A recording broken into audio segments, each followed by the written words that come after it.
Binubuo po ito ng ating main actors. Yung iba po kasi ay hindi nakarating. So, ang mga nandito po ay para pakilala natin the three cast of the movie. Miss Rosemary Smith. Si Miss Rosemary Smith ay isang principal in real life. Pero siya, ang ginagawa niya dito ay Doktora Espino. Dito na po, picture muna po, madam. Actually, picture lang po para may photo op lang po. Photo op lang ng ating main actors and then later. Okay.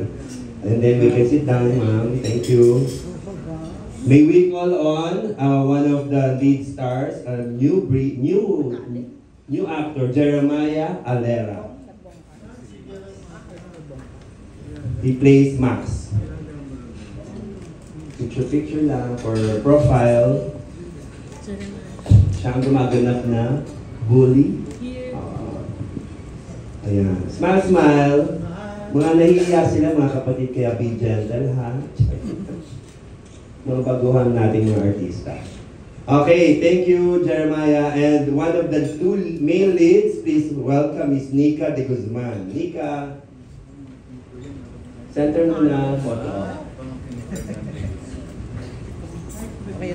Picture, solo lang.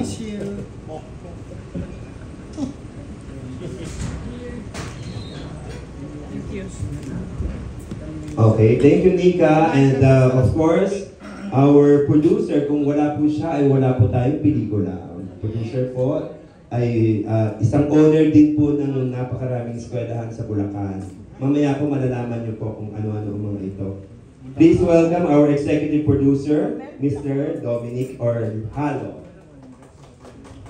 Picture there, sir. Photo op kay Sir Doms. We call him Sir Doms. Picture pa, baka hindi ka pa napunan, sir. Ano may outfit mo? I-show mo ang outfit mo. Okay. So mga kinakabahan sila mga kapatid, kaya alam nyo na ha. Okay. And last but not the least, hindi rin mabubuo ang pelikulang ito kung hindi wala ang captain of the ship. The director and co-writer, Direk John Renz Kahili. Si Direk ang Bagets, picture mo na, Direk. Here po. Direk, dito nga po. Babata, Romel, di ba? Picture, and then, and then tatayo po tayong lahat. Diyan na po on your presidential table for a photo of group photo. Okay.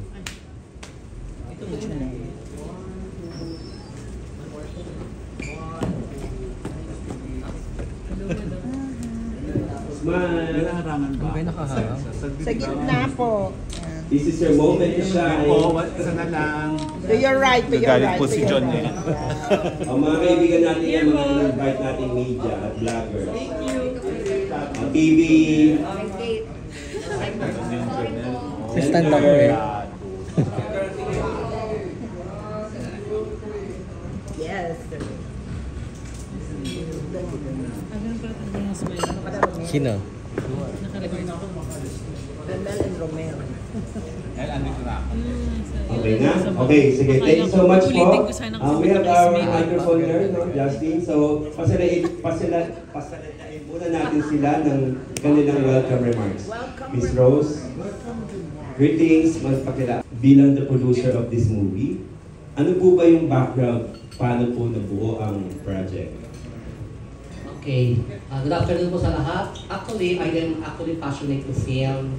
During the pandemic, talagang gusto kong mag-produce ng film. Imagine, pandemic. Sino kayang kung mag-produce ng film during the pandemic? So ako lang po iyon. na may mga mask, may mga ganon. So, I spent almost 10 million kasi nga nag-umpisa sa unang director, pangalawang director, tatlong director, hanggang 4 na director. Yung una namin director, ang gusto ko kasing mga film na ipoproduce is yung ma-showcase yung talent, yung kung gaano kagaling ang mga Pilipino pagdating sa filmmaking, mga visual effects, mga AI, mga CGI, yun ang gusto kong film, yung sci-fi. So naghahanap ako ng director. Nung unang director namin, old school. Gusto niya yung daw zombie mabangon sa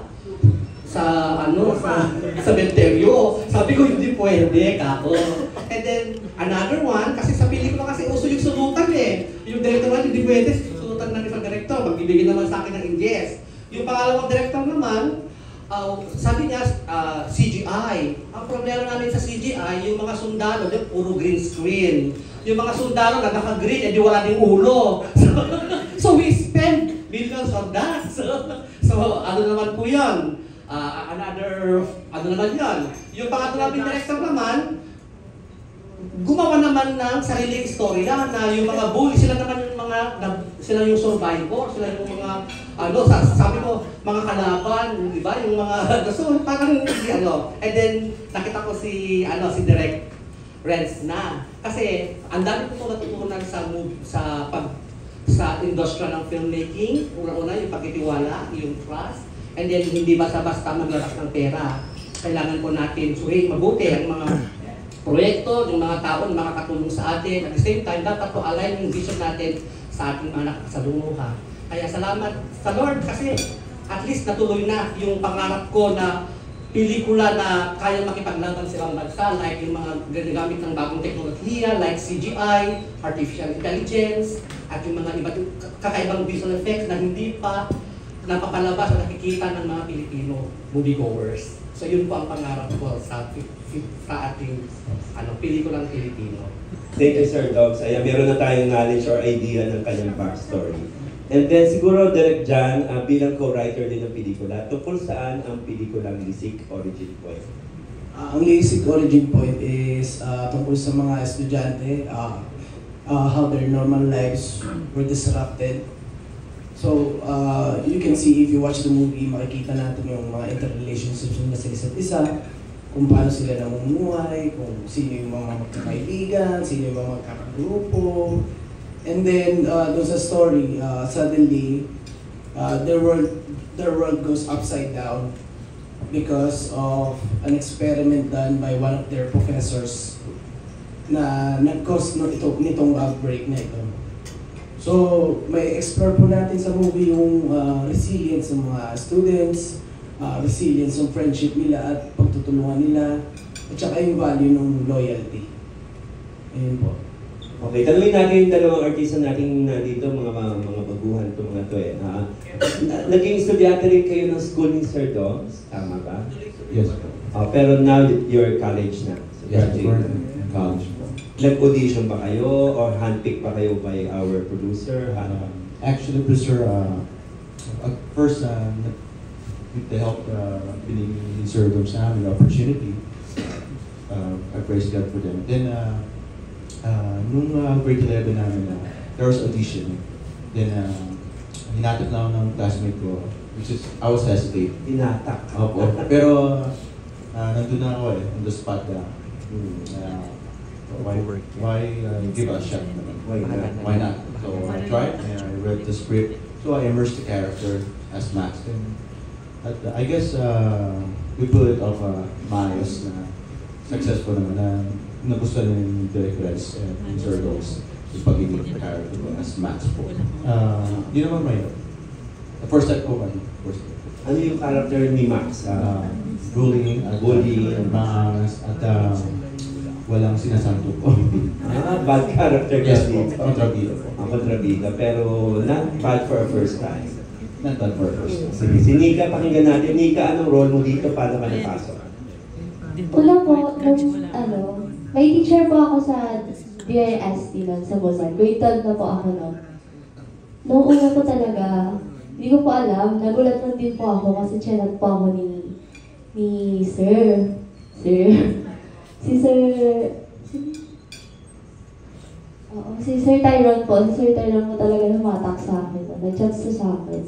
Sabi niya, Nika, kung pwede, mag-audition ka. Kasi may audition sa dito nga po sa Lisik Origin Point po. Nagulat ako kasi, paano paano nyo nalaman? Eh, hindi naman po ako nag-acting, wala naman po akong experience po. Tapos yun, nag-audition po ako online noon. Marami po kami, 10 po ata, nag-pass. Tapos nandun po sila, Direct Friends, si Direct Patrick. Tapos, nagulat po ako, chinat po ako ng Sir Dobbs noon, na, Nika, ikaw yung napili namin. Tapos yun po, very thankful po talaga kasi yun, dahil po dito sa opportunity na to, parang dito ko naipakita yung, kumbaga, ay na-overcome yung hiya ko. Yun po. Okay, self-confidence. Okay, so first question muna kay Romel Gonzalez of PEP. I'm sorry. Ma'am, ano po ang role niyo dito, ma'am? Bilang teacher, researcher, ano po ang role niyo?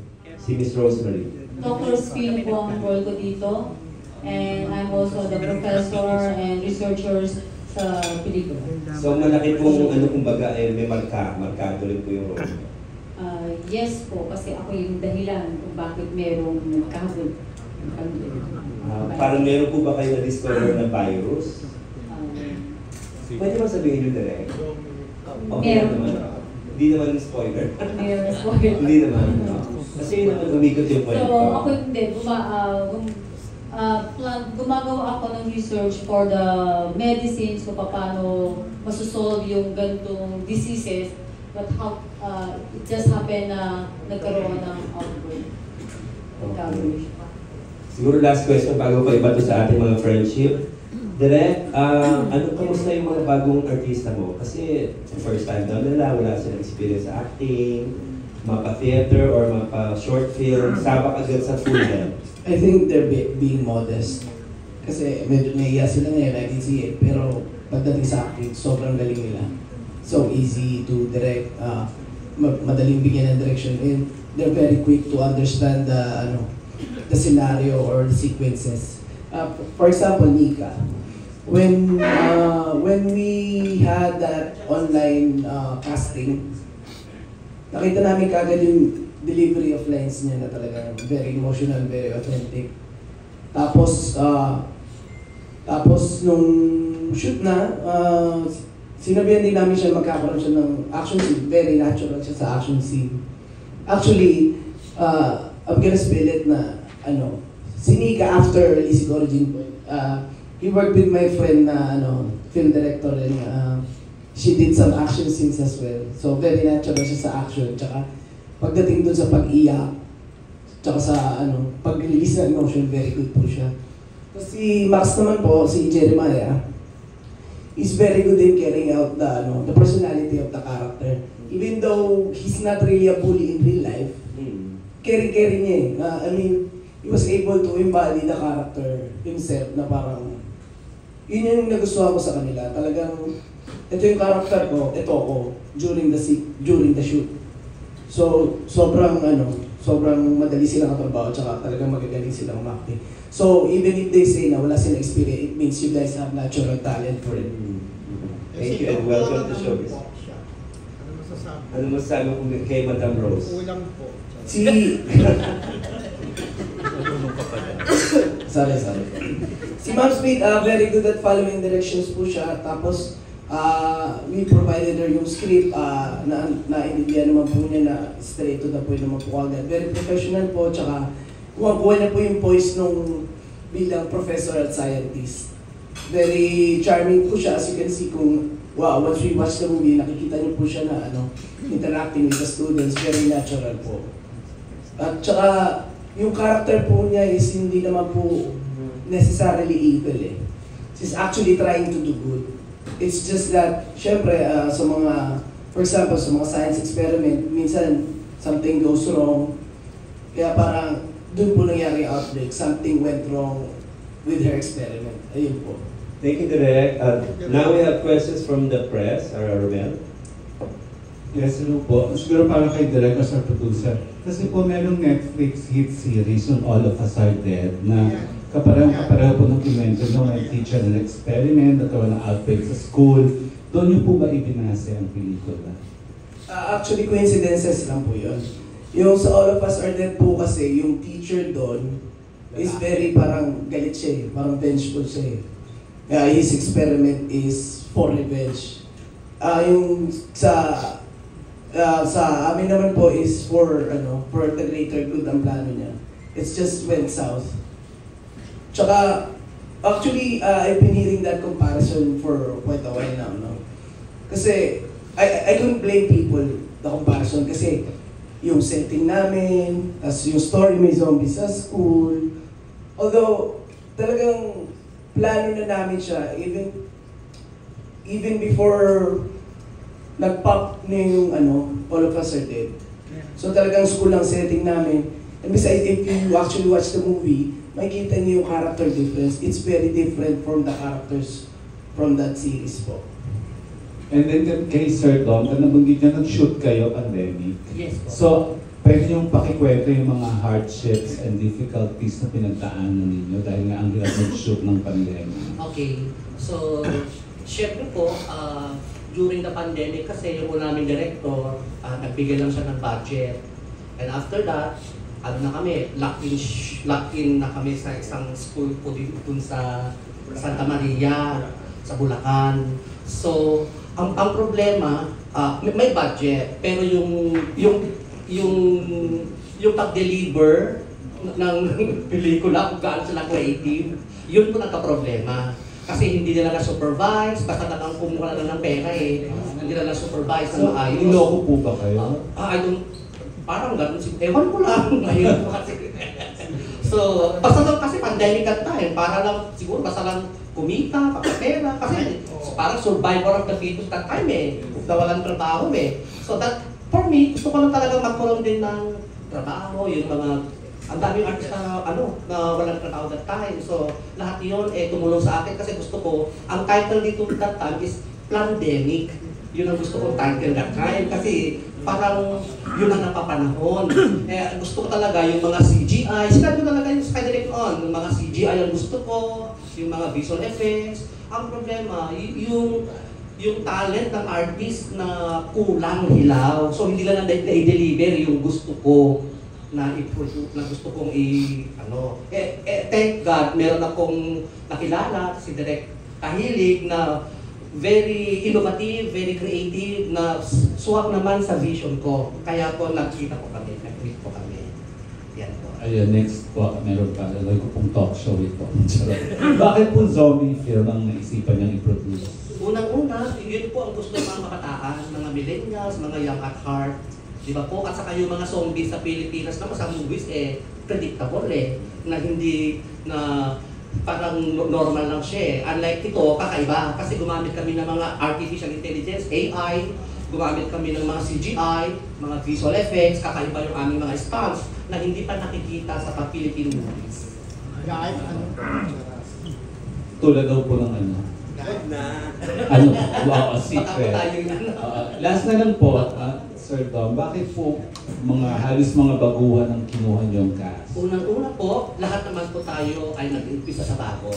Ng mga malaking artista. So why not give grade to our students, ordinary people, like our students? I own 7 branches of schools in Bulacan.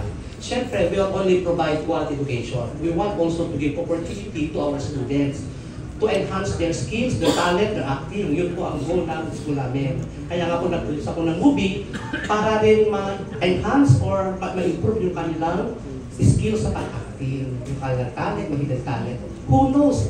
Sa DIST ito yung stepping stone para sa ibang paggawa ng Pilipino. Kung paano kakaiba paggawa ng film. Ito yung parang barometer or ito yung kanilang litmus paper, test paper para kung magkaroon ng magandang film, ma-improve ang ating film industry. Who knows, ito po yung magiging hudyat ng pagbabago ng ating film industry, di ba po? So yun po ang pangarap ko. At sana po, with your help, patulungan niyo po kami. Kaya ka po, nakikiusap po sa inyo, with your power, alam ko po na kaya-kaya po ng Pilipinas ang magkaroon ng film na kakaiba. Yes po, congratulations. And banggitin ko lang, ang ganda ng post niyo, parang Thai film po ang pinopromote natin. Ang ganda. Thank you. Thank you po. Actually, nung dinesign ko yung poster, parang Asian horror talaga yung look na gusto namin. Okay, we have a set of questions from Kiko of Daily Tribute. Hello po. Hi, Direk. Na-mention kanina na ilang beses na yung nagpalit ng director dito sa movie. So, total bago yung story na ibinigay mo dito? The story itself, actually, it was our production manager and writer, Mark Shelf, yung pinaka-original story, yung base story. So she created those characters. When I had the hand yung dun sa pelikula na, I read the script and I changed a lot of stuff as well. Dun sa mga character relationships, dun sa character hierarchy. Yung character relationships nila is, originally, yung mga characters is halos strangers lang eh. Parang nag-meet lang sila during the outbreak eh. Pero when I had hand dun sa story, sabi ko, it would be more impactful if these people already know each other. Like childhood friends, schoolmates. Kaya parang yung attachment nila dun sa isa't isa per character is very valuable. So syempre, as a filmmaker, hindi mo naman pwede sabihin na, oh, sila, you have to show it. Yun yung tinrabaho ko. Yung ipakita sa screen yung relationship nila, paano sila mag-interact sa isa't isa at kung paano nila tratuhin yung isa't isa. Kaya pinocus ko yun earlier part of the movie kasi dapat during outbreak, as an audience, dapat may pakika dun sa pinapanood mo eh. Kasi kung wala kang paki sa character, kahit kainin ng basic yun dun eh. Kaya, in-emphasize ko talaga yung nila, personalities sa character relationships. Okay. Siguro parang na-mention na rin ata kanina na galing. Parang inspiration or any outtake from Korean movie. Paano mo yan na yung comparison dito tsaka dun sa Korean movie? Actually, yun lang, ang similarities lang naman namin is zombies and school. Pero pagdating sa mga characters, very unique naman yung mga characters natin, very individual, very important yung individuality nila, at saka yung mga pagkakaibigan nila. It's not like All of Us Are Dead eh. Kasi sa All of Us Are Dead, very chaotic yung mga characters. Although, yeah, they do have their own stories. Pero pagdating sa mga characters ko, they do have their own stories din naman. Like, we do have our own story to tell. It's very similar setting, pero it's not the same. It is not a copycat. Maybe, not really inspired kasi I'm inspired by different kinds of movies talaga na, especially apocalyptic movie. For example, World War Z. Sa akin, parang sa akin, if we're gonna have a zombie scene, dapat intense, dapat brutal, or dapat nakakatakot. Tapos, add to that as an audience, pag pinapanood mo, siyempre, for example, as Alicia, may pakika na kay Alicia kasi, I love her story. So ngayon, the more the intense the scene, the more the intense yung emotions ng mga audience kasi nakaka-relate na sila dun sa mga characters. Okay. So parang that's how I amplify the emotions sa movie. Okay. Kay Sir Dominic naman po. Sir, Valentine's Day pero po tayo mananakot. Ito na po ba yung perfect timing para ipalabas yung pelikula? Oh yes, I think so. Kasi unang-una, mga gusto mga millennials nasa loob ng sinihan, mga kabataan. Siyempre, kapag natatakot sila pwede mo yumakap sila sa partner. So yun ang mga gustong-gusto ng mga kabataan na gusto na ng mga extreme. Oo, mga nagigil, di ba? So I think ito po yun para sa mga kanila at saka sa mga young at heart na gustong-gusto ang zombie. Okay. Sir, ano lang din po, comment po kasi medyo mahal na po yung mga pelikula, panood ng sine po ngayon. Yes po. Pero po kayo, patuloy na nagpo-produce ng pelikula. Yes po. Hindi po ba kayo natatakot na may lugi, may gano'n? Well, that's part of the game. Kasi kung hindi ka mo naman susubukan, di ba, hindi mo lalaman. Sabi nga kung hindi ka magmimina, hindi ka makakakuha ng ginto. Di ba? So kailangan doon natin doon. At sa para mabuhay din ang kultura o sining ng Philippine culture. Kaya ako, nag-produce po ako ng film. Congratulations po. Thank you po. Hannah of Inquiry.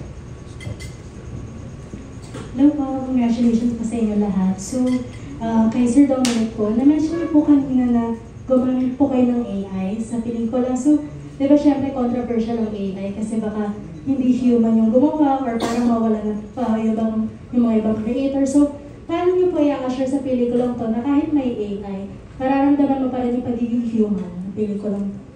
Okay, siguro ang gumamit po ng pelikula yung aking director. Siguro siya po yung sasagot. Sa director na po. Yes.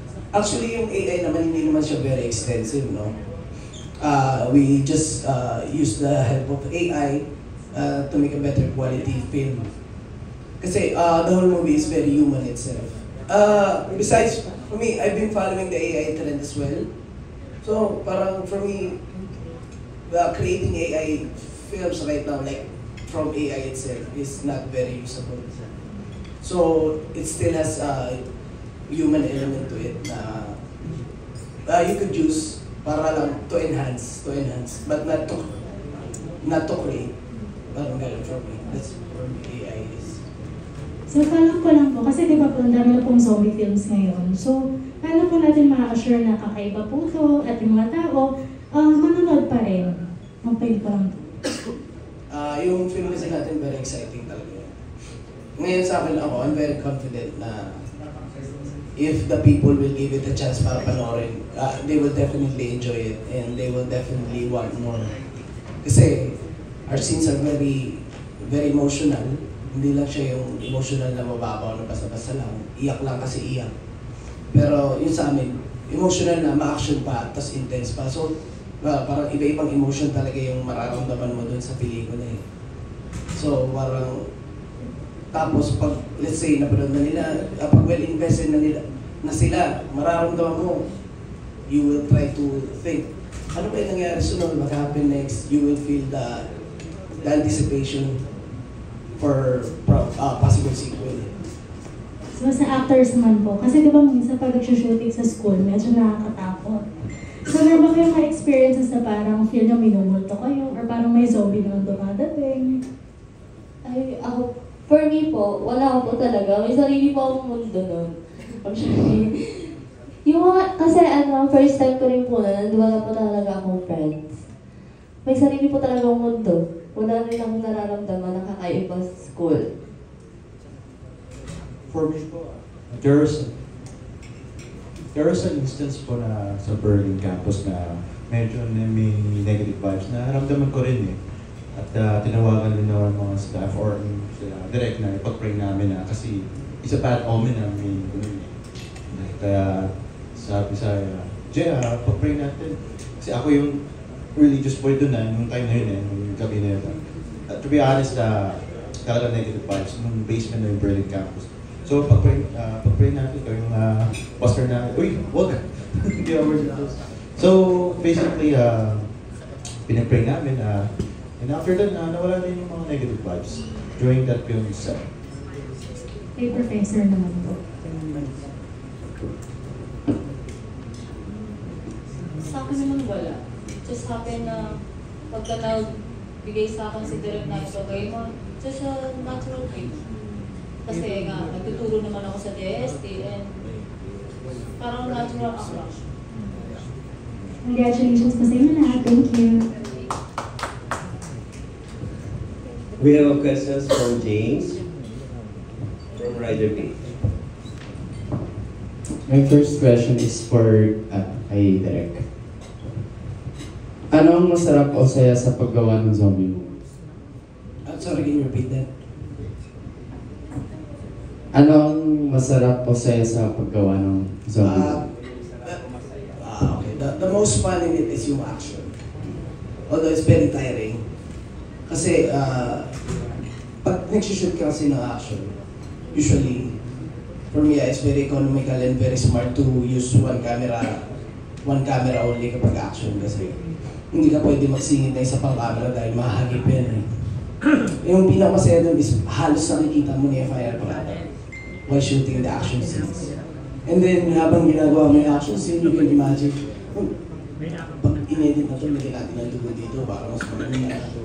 Actually, yun yung very enjoyable. Tsaka yung nakikita mo yung, meron kami eksena, as you saw in the trailer, binabaril yung mga lisik, yung mga zombies. Ang ganda ng dating niya, habang nilalakad dun sa gitna. Nakikita mo talaga yung action eh. Even kahit wala ka pang edit, nakikita mo na kagad yung ang ganda na yung tsura na ito, ganda bagsak na ito, lalo pag may effects na ito, sobrang ganda na. So yun yung nakaka-excite talaga na actually nung nagsushoot ako, naatat na ako, gusto ko na mag-edit. Gusto ko na ikabit-kabit kagad para makita mo na yung eksena. Kaya parang, actually sila Sir Doms din excited nung tapos sa mag-shoot. May trailer ka na. Tinatanaw ko sa Doms. Sabi ko, wait lang Sir Doms, lagyan pa natin ng effects. Yun talaga na-excite talaga kami lahat na makita yung final product. Yun yung pinaka-the best feeling is yung ano, hindi ka pa nag-i-edit, alam mo maganda na eh. Wala pang, hindi mo pa kinukulayan, hindi mo pa nilalagyan ng VFX, maganda na eh. Yun yung as a filmmaker, hindi lang dito sa Lisig kasi nga marami ako nagawa short film. Yun yung pinakamaganda, yung feeling na hindi mo pa na-edit, na-imagine mo na kung gaano maganda yung kalalabas. And my second question is para sa mga actors. Ano ang pinagawa sa inyo sa audition para mas siguradong bagay kay Zero? Tinignan ba kung mabilis kayong tumakbo or kung matatakotin pa kayo? Yung problem ko siguro yung pag-deliver ng lines. Yung with emotion, kung paano mo siya i-deliver, yun po. For me po yung pag-deliver ng lines ko lang during that yung first audition ko po sa school. Then, kagaya sinabi ko na immerse ko muna yung character, then gampanin ko. Nakita nila direct na good sa kanila at satisfied sa for portraying Max pagiging bullying ko.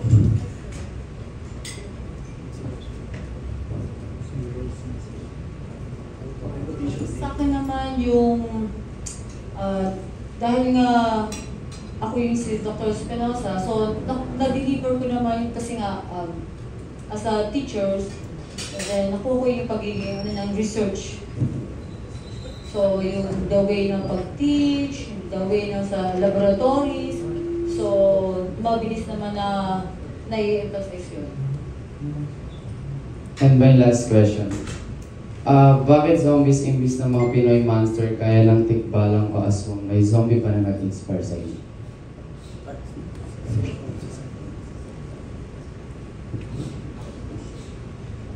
Bakit zombies imbis na mga Pinoy monsters gaya ng tikbalang o aswang may zombie ba na nag-inspire sa inyo? For the zombie film, inspiration-wise, hindi naman siya set in stone. So yung ang naging inspiration ko as a filmmaker is yung mga iba-ibang movies din. Ano?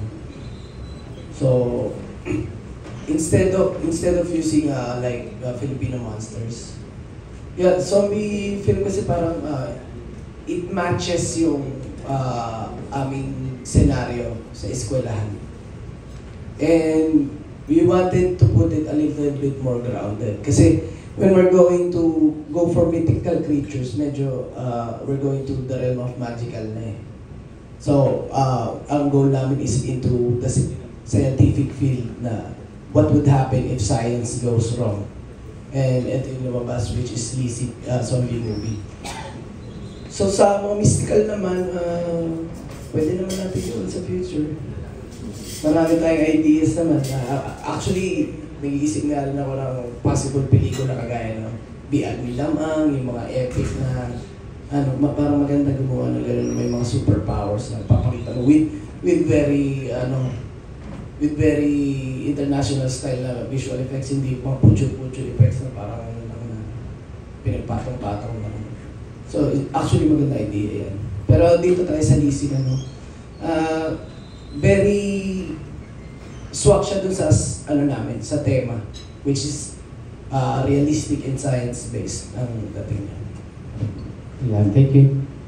Bago ko ipasa sa mga gusto pang magtanong, Sir Dogs, baguhan ka pa ng producer, pero owner ka ng napakaraming schools. Yes pa. Ano yung mas mahalaga sa'yo? I mean, saan yung passion mo, yung puso mo?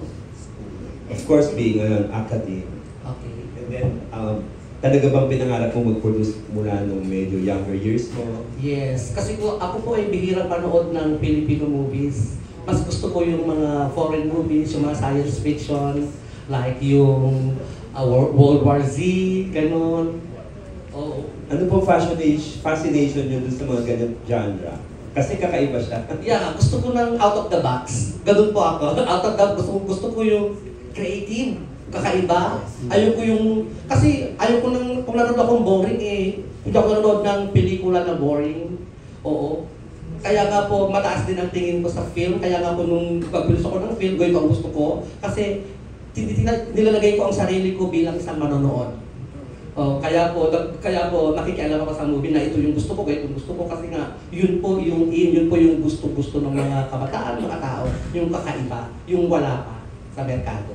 Kaya po, ang dami pong katutunan sa pelikula na ito kasi ang dami pong nagdaan ng mga directors, writers. Kaya hopefully, balak ko na nga rin mag-produce ulit ng kakaibang film din yung The Big One, and then yung yung in terms of war, yung gaano ka-prepare ang Pilipino, wala pang war movies ng Pilipino na preparation ng kung ano mangyayari sa Pilipinas, kung may mga kabataan, mga tao kung paano mag-prepare when it comes na war, wala pang ganung movie, yung advocacy film, mga ganun ang gusto ko. Ano po yung huling pelikula niyong napanood na nagandahan kayo? Yung World War Z. Ano po, yung pinaka-recent, yun po? Recent? Ang pinanood yung nagandahan kayo? Sa Film Fest, may pinanood ba kayo ng Film Fest? Wala. MMFF din, hindi ka nanood? Hindi pa ako nanood ng Metro Manila Film Fest. Ang pinanood namin yung Mufasa, yung anak ko, Mufasa. Yung mga cartoons. Kasi gusto ko ng mga visual effects kakaiba, yung mga science fiction, yun talaga yung mga gusto ko. Okay, we have set of questions from Kate Adahar of Random Republica. Question ako for Sir Dominic. Kasi po ngayon, tumataas yung standard ng mga manonood na nagva-viral pag hindi kagandahan yung effects. Yes. Ito po post-production nito, saan po ginawa at paano nyo po pinusisi? Yes. Okay.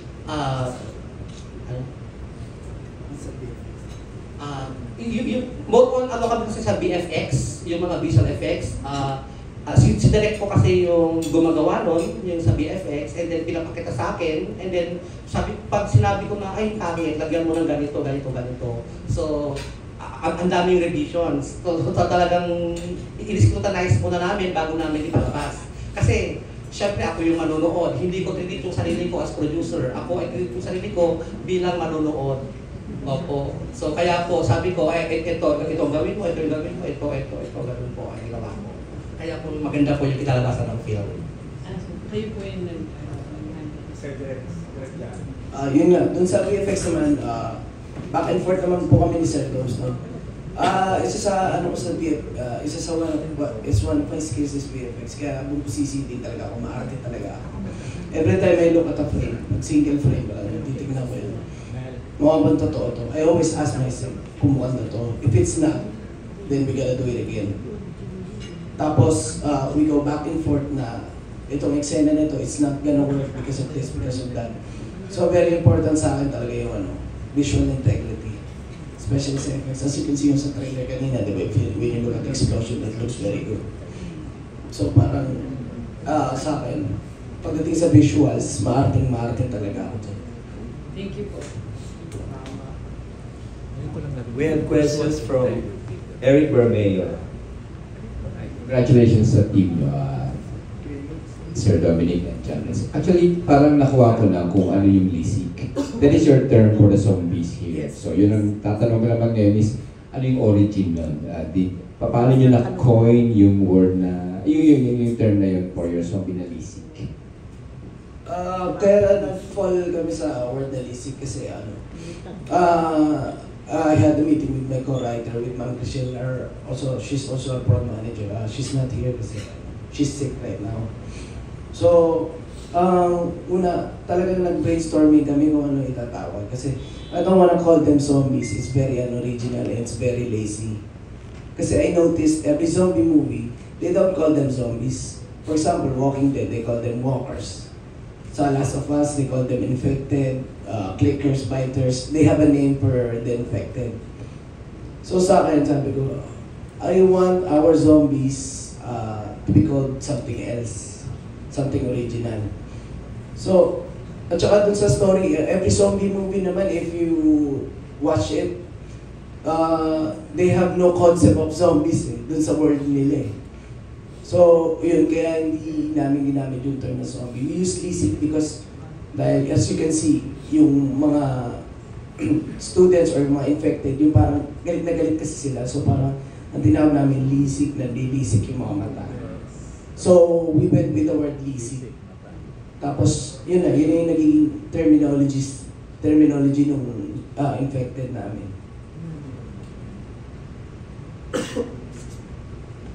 Yun lang yan. Any more questions po?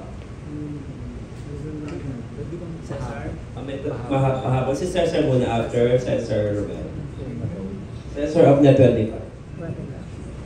Hi sir, since nasimulan na po yung ganitong uri ng film production ninyo, ibig sabihin hindi na kayo mag-cross over to other types of genres. Ito na po talaga yung focus ninyo, yung mga ganito, thriller, suspense, horror, or... Actually, yung mga genre na gusto kong gawin is horror, action, sci-fi. Actually, gusto kong gumawa ng parang yung kagaya ng kay Sandra Bullock na Gravity. So, yung space, yung gusto kong gumawa ng gano'n. Tapos, post-apocalyptic, yun din isa sa mga gusto kong gawin. Tsaka, kung gagawa ako ng horror, kasi ito kasi LISIK kasi more on thriller. It's not very horror na straight up horror. Gusto kong gumawa horror, yung very psychological horror, very disturbing. With the use of storytelling and visual effects. Kasi sa akin as a filmmaker, ako laging I'm gonna use VFX to further my stories. Siyempre, to wow your audiences as well. So pagdating sa genre, flexible naman ako. So, siyempre, gusto ko rin mag-try ng comedy, ganyan. Drama rin, very important sa akin. It's all about the story we're telling. Actually, I recently, last night I watched Kiko Belda's Balota. It's very good. I really enjoyed it. Tapos yung cinematography yan, very important sa akin yan. Napakaganda yung cinematography. So, I wanna match that and go further beyond that as well. Ayun. Okay, Sir Dominic po. Sir, ibig sabihin po, hindi po pasado sa inyo yung mga pelikulang drama, family drama? Ako okay lang din naman yung mga heavy drama, pero depende yan sa artista. Alam na natin sa kultura ng Pilipino kung sino yung artista, doon manonood. Di ba? Kung paano ba, kung sino yung director. So siyempre, ako bilang producer, siyempre, kung basta may magandang istorya, why not? At magaling na director, magaling yung mga team ko, why not po? Di ba po? Lalo na sa mga advocacy film. Gustong-gusto ko po yun. Ano po? Sir, since that you are after din sa mga artista, may mga gusto po or dream po ba kayo na i-produce ng pelikula na nasa mga artista na natin na nasa mga veterana nasa industriya na po? Gusto kong mag-produce ng parang yung biography o yung ni pagsaysay, parang ganun. Yung historical film. Biopic? Yeah, biopic. Yun pa ang gusto ko. Sino pong mga artista yung inaayon? Gusto ko si Ding Dong Dantes. Wow. Oo, tumagsay-say. Siguro bang bagay na bagay sa kanya. Babae, sino paborito mo? Opo. Sa babae po, siyempre sina Marian, sina Catherine Bernardo, why not? Sina Vice Ganda po sa comedy. So, hopefully, kaya nga po, nag-uumpisa po kami, puno ko sa balang araw po. Yun po yung aming dreams. Siyempre, lahat naman tayo may ambisyon. Pero sabi niyo po, bihira kayo manood ng mga pelikula ng Pilipino. Pero kilala niyo po at napapanood niyo po sila. Sa mga pelikula rin po ba nila? Or sa mga television? Nanood po ako yung pelikula ni Ding Dong sa si Marian. Rewind. Opo, Rewind. Or ang ganda po. Pero it's Metro Manila Film Festival. Metro Manila Film Festival. Sige po, sa other cast po, tell something about you guys. Paano ba kayo nagsimula sa industriya? Ito ba yung una ninyong full-length movie? Or prior this, nag-teatro din ba kayo? Actually po, I was born and raised from abroad, Posey Pampasan. During the pandemic, umuwi ako dito. Dahil sa wala po yung mga basic education ko, very again na nakilala ko sila Sir Dom, si Dominic, Francis Jules, Luzon Campus. Then nalaman ko na meron silang auditioning. Then to be honest, wala talaga experience sa acting or sa teatro. Then why not give a chance to myself na i-try ko to. And after the audition, merong workshop kasi para isana yung facial expression, body language, para namin company yung pagiging lisik. So, nandun na kami sa set. Basically, since you're one of the zombie. One of the main characters was Max. Nalisik din po. Then, after that, at first talaga nasa dito ako dito sa set, pero nasabi sa akin yung direct na, go muna. Muna tayo patupik-tupik ka. Let's give it a shot na. Go for it. So, nakita yung trailer, pag pulingin ko si Jules na, maayos naman, Jules. Pero may workshop ka? Yes po, may workshop po. Acting? Yung sila, Sir Jones, nagbigay kami ng workshop. How about Peter po? Miss Peter? Ako po, actually, wala mo rin po talaga akong experience. Pero sa mga school po kasi namin, merong mga projects na gumagawa ng film. Minsan po ako po talaga yung naunguna. Hindi naman sa pero pag, hindi po, opo. Pero kapag, for example, yun, pag nagsusulat ng movie, isa rin po ako sa mga nagsusulat. And may mga klase po talaga ako na mahihain din. At ako na lang po talaga yung uma-acting sa amin. Yun po. Siguro doon din ako kumukuha ng experience. You're a senior student ba? Opo. Okay, pero hindi ka pa college, wala ka pa sa... College na po ako. College? Pero anong course mo? Edo po. Ang layo ng dalawang mundo, no? Ma'am Rosemary.